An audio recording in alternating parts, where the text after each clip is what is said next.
ГДЦ выезжает в течение года 8 районов в Республике Татарстан. Вот. И вот сегодня мы в данном случае в Нижнем Скубаше, да, в Кумурском районе. Вот. На сегодня приехали эндокринолог, сосудистый хирург, офтальмолог и кардиолог. То есть, каждый раз разные врачи, то есть состав врачей всегда разный. В частности, эндокринолог где-то примерно выезжает 2 раза в неделю, принимаем где-то по 20-25 человек в день.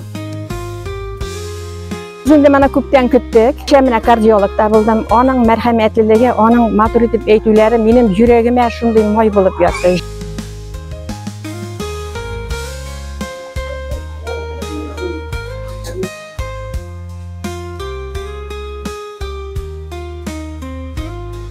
Bütün arkadaşlar bir heybet karıylar.